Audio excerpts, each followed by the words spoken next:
Welcome everybody. This is Podcasting for Public Speakers. My name is Shane Purnell, and I'm a member of Lee Summit Toastmasters and Victory Toastmasters. I've been podcasting for about 3 years, but I've been consuming podcasts for almost 10. So we're going to cover tonight basically is a podcasting 101 session, and we're going to try to tailor it to you as the public speakers to see what's in it for you. So I'd like to start off tonight by asking you a question. What's the best speech you ever gave? I want you to imagine it in your mind, the best speech you can come up with. Maybe you even haven't given it. Maybe it's the speech you dream of giving. Think about that. How many people are in the crowd in this speech? Are there dozens? Hundreds? Thousands? What's it like as you're delivering on stage? Are you powerful? Are you hitting all of your marks? Is the audience hanging on every word? Every sentence, every idea? You can do no wrong. And when you finish, does the audience leap to their feet, standing ovation, thunderous applause so loud that you can't even hear yourself say thank you? Rarely. We're imagining it, Julie. Oh, we're imagining. Imagining. This is the best speech you ever gave in your mind. I would say that it's probably none of those things that makes it a great speech. It's not how many people were there. It's not the performance you gave. It's not even the applause you receive at the end. What we really love as public speakers, what we really try to do is connect with people. To form that connection, to somehow move them on the scale where we want to go, to influence them. To have them somehow think different, to have them act different, or even be different. That's what we're after, is that connection. And what if I was to tell you that it's possible to create that kind of connection on a daily, weekly, or even monthly basis with hundreds or thousands of people through podcasting? That's a pretty good deal. As a public speaker, that's a chance to create impact. Now, some of you may be saying, oh, podcasting, yes, I know about podcasting. And some of you might now be saying, ooh, podcasting, don't know a whole lot about that. Just out of curiosity, how many people know about podcasting? How many of you know what a podcast is? Okay, for the most part. Most of you have an idea of what it is. But if you're in the group that didn't raise your hand, don't worry, I'm not going to leave you behind tonight. Because before we're done, you're not only going to know what a podcast is, you're going to know how to plan one, you're going to know how to produce one, and how to promote it. So if you don't know what a podcast is, let me get you up to speed very quickly here. The easiest way to think about a podcast is a podcast, you can think of it kind of like an internet radio show that's on demand. Does that make sense? Does everybody kind of follow that idea? That's not exactly what it is, but if it kind of helps you understand, then I'm willing to concede some accuracy here, because there are some podcasting purists who are like, oh no, that is not at all what it is.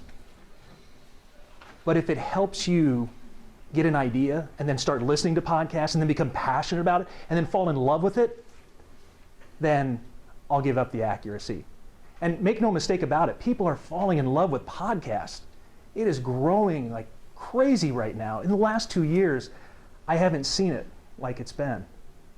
And so it made me ask the question, why are people so into podcasting? Why do people love podcasting so much all of a sudden? I think the reason that people love podcasting is because it really fits into this lifestyle we all find ourselves in right now.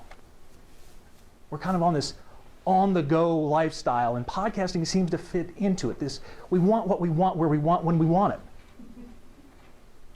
You know, let me unpack that a little bit. What I said was we want what we want, where we want, when we want it. And what I mean by that is podcasts are interesting. There are hundreds and thousands of podcasts in iTunes on thousands of different topics, on 1,000 different topics. So we're no longer slaves to what talk radio has for us or what we can get on the radio, or even having to listen to an audio book that may or may not be what we're interested in. Podcasts are customized to what we're into. So if you're into badminton or tennis or lawn darts, or maybe you're into politics, but not just politics. Let's say Democratic politics in New Hampshire. There's probably a podcast for you because they're about what we're into. We want, what we're into. They're also where we want them. 70% of all podcasts are downloaded to mobile devices. Now, if you're new to podcasting, or this is some kind of startling fact, you're like, well, of course, why wouldn't we have podcasts on our mobile devices? That just makes sense. But if you think about it, it hasn't been that long ago when podcasting started, and that number was 70% downloaded to our desktop computers and only 30% to our mobile devices.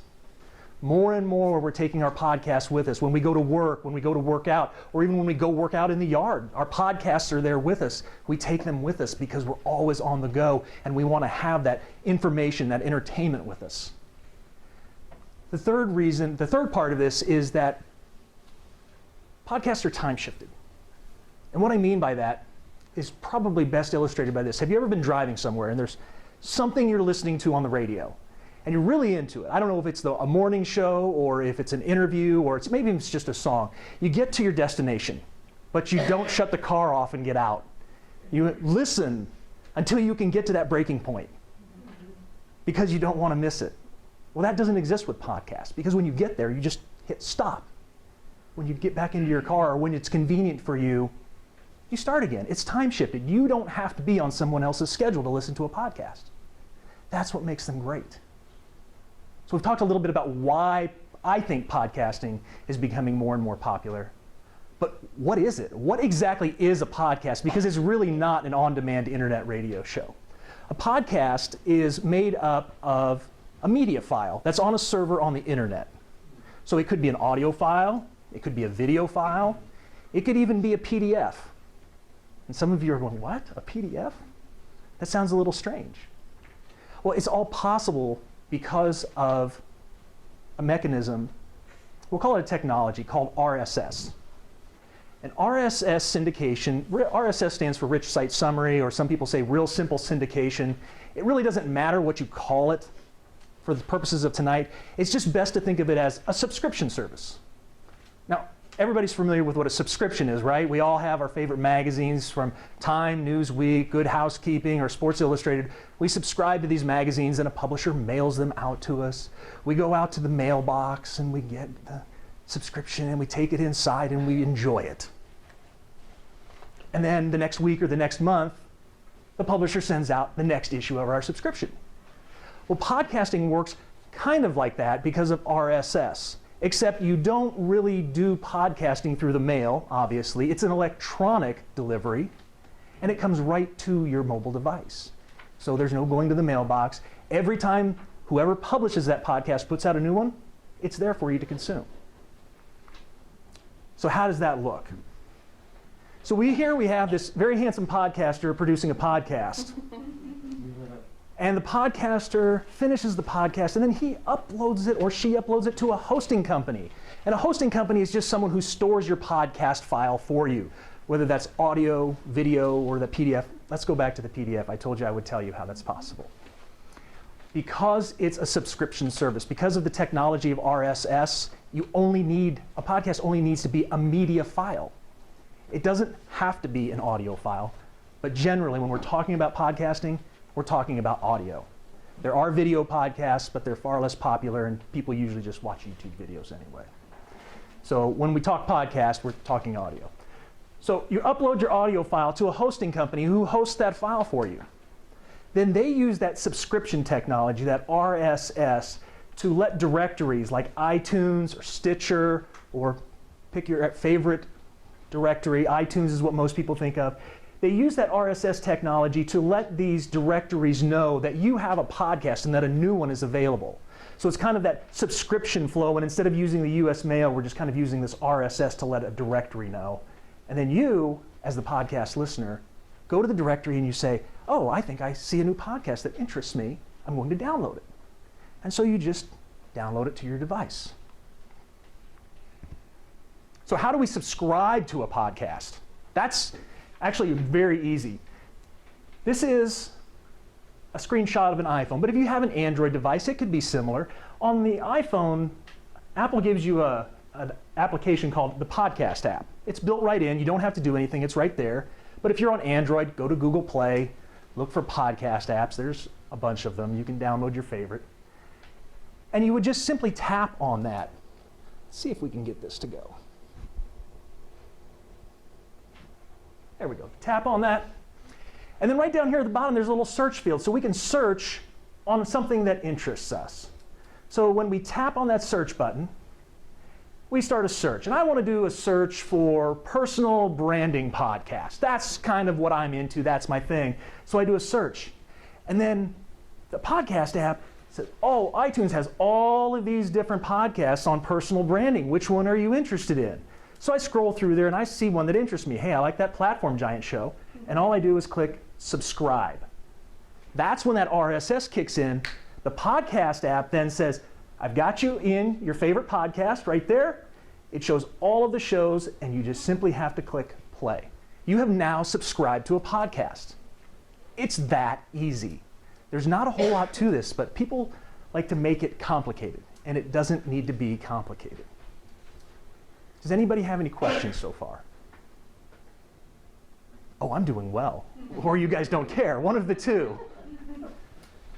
So how do we get from enjoying a podcast? First of all, do we all understand what makes a podcast a podcast? It's a media file on a server that uses RSS to deliver the media file to you.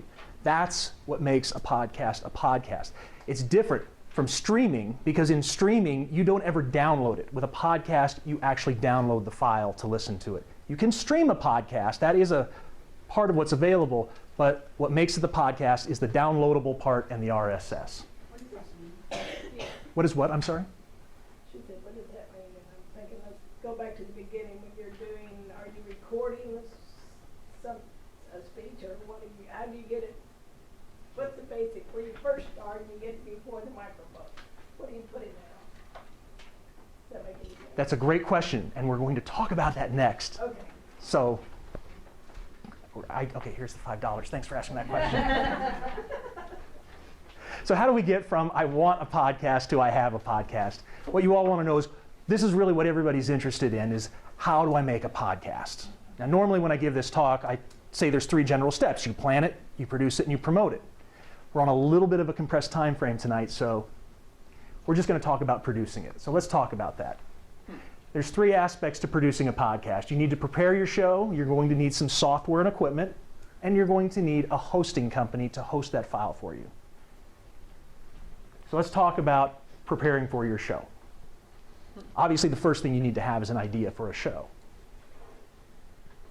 It's easy to come up with a lot of ideas for shows. I've got all kinds of great podcast ideas. But you have to vet your idea. The worst thing you can do is say, I've got an idea for a show, and you just take off and you start doing your show. Because I'll tell you what happened to me. The first podcast I ever tried, that's what I did. And it was a great podcast. Oh, it was so good in my mind. I did this podcast that was motivational, it was inspirational. I was going to encourage people to become the very best you could be and all of that, and rah, rah, rah, go, go, go. And I got 10 episodes in, I'm like, this is hard. And I'm running out of ideas. And by show 17, I had what they call pod faded. And just kind of faded away. So I swore the next time I did this, I was going to think about it a little more before I started. What I did was I planned out my first 25 shows. And you say, oh, that's a lot to plan out. Well, I'm still doing my podcast. It's been over a year and I'm still going on. I'm episode 34 right now. So obviously there's something to that. If you don't plan out those episodes, you're going to pod fade. Because you may think it's a great idea, but when it gets hard and you're not passionate about the topic anymore, or you really don't have the expertise you thought you had, it's going to go away. So make sure you test. Come up with at least 25 show ideas for your podcast idea. You're also going to want to pick a format for your podcast. Is it going to be a single host, or are you going to have a co-host? Is it going to be an interview show, or is it going to be something you just do by yourself, a single topic every episode? Is it going to be news? Maybe it's a storytelling podcast like Serial. Maybe you're going to have a panel discussion. All of these things factor in. You have to think about these things because these affect the equipment that you buy. Your equipment is going to be different for a single person podcast than it's going to be for 3 or 4 people connecting all at once and doing a podcast. So you have to think, what do I need to have? Pick a format. You don't have to stay with that format, but pick one primary format that you're going to do your podcast in. Once you do pick your format, you want to create a consistent framework for the podcast. What I mean by a consistent framework is you want to attempt to do the show the exact same way every single time. For example, my interview podcasts always go the same way. I have a show opening, I do an opening monologue where we preview the interview, I do an interview, we do a post-interview where I deconstruct what happened in the interview and give some takeaways, and then I do a show closing. Why do I do it the same way every single time? Any guesses? So that people know what to expect. Like Yes. consistency. Yes, exactly. Consistency. Because if I do it the same way every time, if I'm consistent, then people know what to expect. If people know what to expect, it's reliable. If it's reliable, I seem more trustworthy and credible. And if you're trying to establish yourself as a subject matter expert, you need credibility. Why do you think the news does the news the same way every single night, night after night?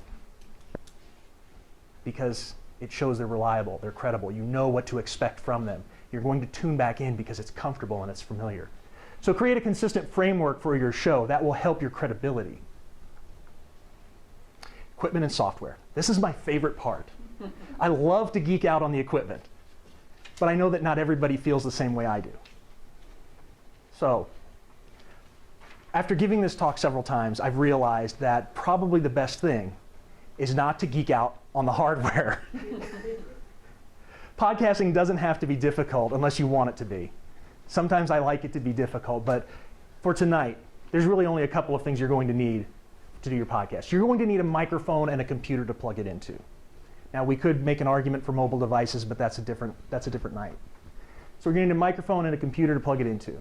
You're going to need some recording and editing software, and you're going to need a hosting company to upload your files. Pretty simple so far, right? My goal is that when I'm done with this part, you guys go, oh, that was easy. All right, and your goal is to say, that was easy. So hopefully we get there. Let's talk about microphones. There's 2 microphones that I would recommend if you're starting out in podcasting. The first is an ATR 2100. It's from Audio-Technica. It's about $50 on Amazon. Pretty inexpensive. And it's a USB microphone. That's important starting out, because I don't want you to feel like you have to go out and buy a mixer and all of this crazy equipment that you don't understand to do a podcast, because podcasting doesn't need to be difficult. You simply plug the USB device from the microphone right in there. Your microphone just plugs right into your computer. Does everybody know what a USB port is on your computer? Excellent. Then you know how to plug in this microphone to your computer, so you're good to go there. This is the microphone that podcasting veterans recommend. They said if they're starting over, if I was doing a podcast starting over, I would use this microphone. That's what they all say. And I have one. It's a good microphone. It will give you a professional quality sound. It's not a professional mic, but it will make you sound good. The second one is the Yeti from Blue. And a lot of people like this microphone, number one, because it looks cool. It looks like an old-time radio microphone, and it's got the cool factor for it. It's also a USB microphone, which makes it very easy. It's about $100 on Amazon, which sounds expensive until you realize that the professional microphones are $350, $450 on up. But this microphone, if you have a quiet area to use, this microphone sounds phenomenal. The only problem is it's very sensitive. So can you hear the projector, the hum of the projector? Yeah. It will pick that up. And that's going to go into your podcast. And you'll either have to edit it out in post-production, or it's going to be there in your podcast. So if you can't provide a quiet space to podcast, I wouldn't recommend this. I would go with the other one. But this is also a phenomenal microphone, also USB. All right, we're good so far, right? We've plugged our microphone into our computer. Everybody's good with it? All right. We're going to need some recording software now. Best recording software to get started, Audacity. A-U-D, I gotta look. A-U-D-A-C-I-T-Y. It's absolutely free. Works for both Mac and PC. So it doesn't matter what you're on. If you're on Mac, there's also GarageBand. For tonight's talk, I'm not gonna go into Mac. We're just gonna talk about Audacity. The great thing about Audacity is that with Audacity, once you open the program, you have your microphone plugged in, you open the program, you just simply mouse up here, and that little red circle, you click on that. At that point, it's recording. You're live. You just start speaking into the microphone. You get these nice little squiggly lines. That's your voice. Those waveforms going up and down. And you're recording along, and you're doing this great show, and you've got a great show coming up for you tonight. And okay, wait, hold on. What was I going to say? I need to stop and do that again. No, you don't. You just pause. Just pause for a minute. Let there be some dead air, and then pick it right back up. Why? Because you can go back after you're done recording. Just simply highlight the part you don't like. Just like when you highlight in a Word document, you highlight some text, you highlight the little part you don't like, you click delete, it's gone. You now have created that great sound. Everybody thinks podcasts come off just in the first take. It's just all natural. There's lots of takes with a podcast, and sometimes it's even fun when you're doing interviews, and the interview is going along and you forget where you want to go with it. And you just have to say, hold on, I lost my thought, I'm sorry, I need to stop. And if somebody's been on your show before, or if they've been on a lot of podcasts, they'll go, okay, no problem, and we kick it up. We edit that out in post-production, nobody ever knows. That's the great thing about podcasts over public speaking is there's no awe counter. As a matter of fact, awes don't exist if you don't want them to. So Audacity is a great way to go. Once you have that all edited, there's an export process. It's a couple of steps. It's just saving the file and exporting it out to an MP3. An MP3 is a sound format, right? We've all heard of MP3 files. Everybody familiar with that? Okay, good. We save it as an MP3 file. Why MP3? Because it's universally accepted amongst the podcast directories and the podcast players. Every player will play an MP3. There are some other formats that some will play, some won't. Stay with MP3. Save yourself a lot of problems. So now, we have spoken into the microphone. We have recorded and edited our podcast. We've saved it as an MP3. Are we good so far? Yeah. Excellent. You now have recorded your first podcast. Was it easy? Good. All right. That's when you say, Shane, it was easy. Okay, nobody said it. It's much better in rehearsal. Now we need to talk about hosting. There's a lot of different opinions on hosting, and I have one also. There are free hosting companies out there. There are places you can put your file on the internet for no charge. Some of them are okay. Some of them are not. My recommendation to you, if you want to podcast, just pay the nominal amount every month. Pay for file hosting. Okay? There's two companies I recommend, Libsyn and Blueberry. Their plans start at about $5 a month, and they go up from there. You can spend a lot of money, but you don't have to get started. Just get an inexpensive plan. The reason I recommend you go with a paid hosted provider is this. Number one, you have the full might and force of their support staff if something goes wrong with your RSS feed, or if there's some kind of technical glitch or something happens with iTunes, they are there to support you. Both of these companies have great support staff. Second reason, if you want to take this seriously, pony up. Invest in yourself, invest in your show, spend $5, $10 a month on your hosting. It's really worth it, okay? Of the two, I use Libsyn, and the only reason I tell you I use Libsyn is because I'm going to show you here in a second how we upload that MP3 to the hosting company and get it out there on the internet. So here's what this looks like. This is the login screen for my Libsyn account. And I just simply log into my account. This is going to go pretty quick here, so I'll try to speak quickly. Log into the account, and then immediately there's a content area, and I'm going to select, I want a new episode. I get a brand new screen, and I'm just going to click on Add a Media File. I'm going to upload it from my computer. A window on my computer pops up, and I said, oh, there's my file. Boom, uploaded. It's already on the server on the internet. That podcast is now up on their server, and now I'm just going to fill out some information on my show. The reason this part is important is this is what people will see in iTunes. They're going to see the title of your episode. They don't generally see the subtitle, but I always put it in there. It's always good to have. And then the description. This is where your show notes go, the summary of your show. If your guest has a website, put a link in there for it so people can find it right from the app that they're playing from. or they're playing it from. This is just some Libsyn information general. This is all going to the Libsyn directory, and so they ask you to put in a category and some keywords. Down here you see iTunes style rating. It's either going to be explicit or clean. Make sure you mark it as such. iTunes tends to frown on you marking your podcast clean, and you curse on it. If somebody complains, you can get kicked out of iTunes. It does happen. And then you saw there at the very end, after I did that, there was some social media options that Libsyn makes available. So every time I create a new podcast, I put a little thing for a Facebook post, I put a tweet out there so everybody knows the new podcast is there.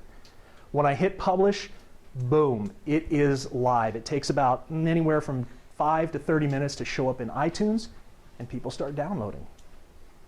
This is really no more difficult than writing an email, attaching a file. That's all the more difficult it is to get a file up on the internet. Don't do it yourself unless you just really, really are a computer nerd, in which case you probably wouldn't be in here. It's just not worth the hassle. You need to focus on creating good content for the people who are listening to your show. Don't try to manage it all and save a few dollars. It's just not worth it. Save a few dollars, you mean? By doing it yourself. Sites? By what? Doing what yourself? By trying to host the file yourself on your own server. It's not worth it. I've seen people try to do it, and it always ends up in a mess. And it's so inexpensive to have somebody host your file and deal with all of the technical part of it. It's just worth the money.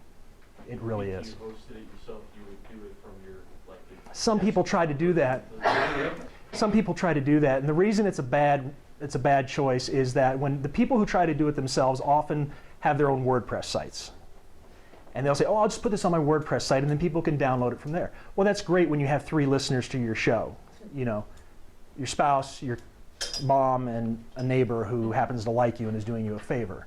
That's fine at then, but what happens when your show gets popular and you start getting 250, 500, 1,000, 1,500 downloads, and you're on, most WordPress sites are hosted on what's called shared hosting. So there's a whole bunch of websites on that server, and you start getting a bunch of people pulling your MP3 files down off of there. Well, those hosting companies tend to get really mad about that, and they will shut you down.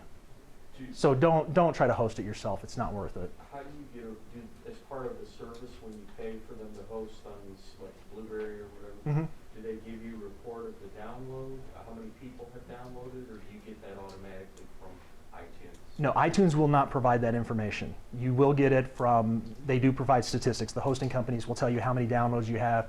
Depending on the plan you're on, they will tell you where the download came from, what kind of application downloaded it. Was it an Apple device? Was it an Android device? Was it played from a computer? There's all of these different statistics that you can find to find out how people are listening. Yes? Do people pay for this, or is it all free? Podcasts are, by and large, as a rule, 100% free. But there are exceptions. There's a few people who have some premium content. A lot of times what they'll do is they'll make most of their podcasts available for free, and then they have a paywall. And if you want to subscribe to their podcast, their premium content, it's $5 or $25 or $100 a month. But for the vast majority of all of those 300,000 podcasts in iTunes, they're absolutely free. Yes? Who owns the rights? You own the rights. That is yours. You put it on, post it on. Libsyn or Blueberry? Yeah. Yes. That if somebody. Right. You are paying them to host your content. It is your content. Okay. And you can actually even put your copyright. If you don't have to, it's not legally necessary to put the copyright. But if you want to do it Creative Commons, share and share alike, something like that, or if you want to do it all rights reserved, when you publish it, the second that becomes live, copyright law says that's yours. And Libsyn and Blueberry, neither one of them are in the business of trying to take your content. They have no interest there. They're actually, both of those companies are very, very supportive of the podcast community in general. So how do you get that podcast into iTunes? That's the other thing that people always want to know about. Well, it's actually very easy. Do you remember we talked about RSS earlier? Okay, we need that RSS, that little subscription piece, and here's what it kind of looks like. This is actually a file that sits on the server. I won't geek out on it. What you need to know is this right here. My show is platformgiantshow.libsyn.com/RSS. That little string right there, and everybody who has a podcast on one of these hosting companies has one of these. That little string right there, you just copy it, just like you would in a Word document, highlight it, copy it, and then you go over to iTunes. It's not a HTTPS. What's that? It's not a HTTPS. No. Let me back up. No. And there's nothing proprietary in there anyway or anything that you would need to secure. So we go to iTunes. And in the iTunes store, you would click on podcasts. And then in the podcasting screen in iTunes, they're under product or podcast quick links, there's a link that says submit a podcast. You click on that. When you click on that, a new screen will come up that says submit podcast to the iTunes directory. You simply paste that RSS feed into that field and click, what does it say? Continue. I was going to say click OK, click next, click continue. When you do that, a screen will come up that says thank you for submitting your podcast to iTunes. We'll notify you shortly if your podcast has been accepted. There's generally never a problem with that. Occasionally, if you don't have that RSS set up right, they will reject it. But that's another reason why I say go with these paid hosting companies. They will make sure that you get everything set up properly to submit that to iTunes. In about 3 to 5 days, generally, you'll hear back. It says, congratulations, your podcast has been accepted. And then it takes about another 3 to 5 days for it to actually show up in the directory because it has to propagate out across all of their servers. So when they screen that at iTunes or Apple, whoever, are they screening it based on your technical submission, or are they screening it based on the content? They're screening it based on the RSS feed, the XML file, to make sure that you have all of the fields properly filled out. And so that they're not listening to the broadcast and saying, this is acceptable, this is not. No. No. I will tell you there are some things, and it's probably beyond the scope of what we're talking about tonight, there are some things that will get you kicked out of iTunes as far as titles you give your shows. Profanity will get you kicked out if it's in the show, even if it's unintentional profanity. And if you see me afterwards, I have a pretty good story about it, but it's not appropriate for this presentation. So do you remember at the beginning of this talk when I asked you to imagine what your best speech was like? And I then made the assertion that what we really want as public speakers is that connection with people. Well, that's what I believe that podcasting gives us. It gives us unfettered access to an audience that we normally don't have when we're up here speaking in front of people. I had to ask the first time I wanted to present at a Toastmasters event, and they graciously said yes. If I want to speak at another event, I'm not known as a speaker. I don't have a lot of information out there. I have to ask. I have to say, will you let me speak? With podcasting, that doesn't exist. The opportunity to actually connect directly with a group of people who are passionately interested in what you're interested in and talk to them about what you love and to form that connection with them, to form that relationship with them, just doesn't exist anywhere else.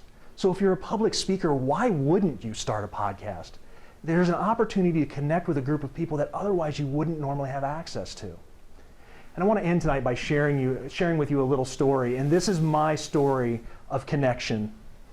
And this was a review I had not long ago in iTunes. It's from a gentleman in Australia. I've never met him before for the podcast. And he put up a review that went blah, blah, blah. But this was the last part of the review. It said, Shane, keep up the good work. Your podcast gave me the extra push to launch my own platform, markstipic.com.au. That's why I started the Platform Giant Show. Because I was interested in helping people raise their visibility online, with helping people establish themselves and connect their message to the world, with helping them create a reputation so that when somebody Googles their name, what they want up there is the stuff they've put up, not what Google says about them.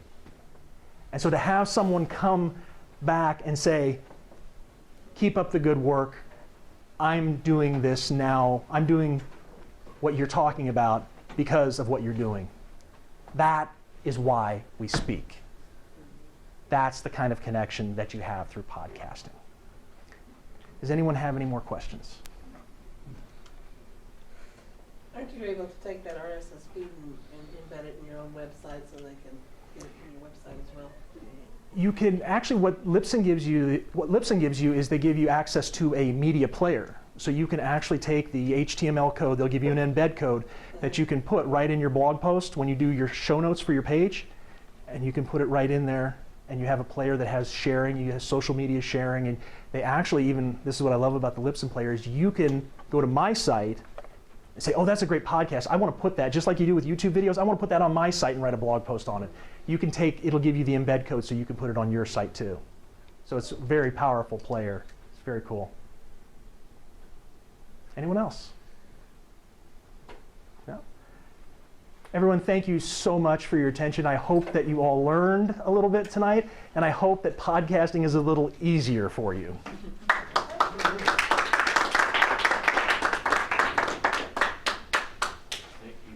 you. You're welcome.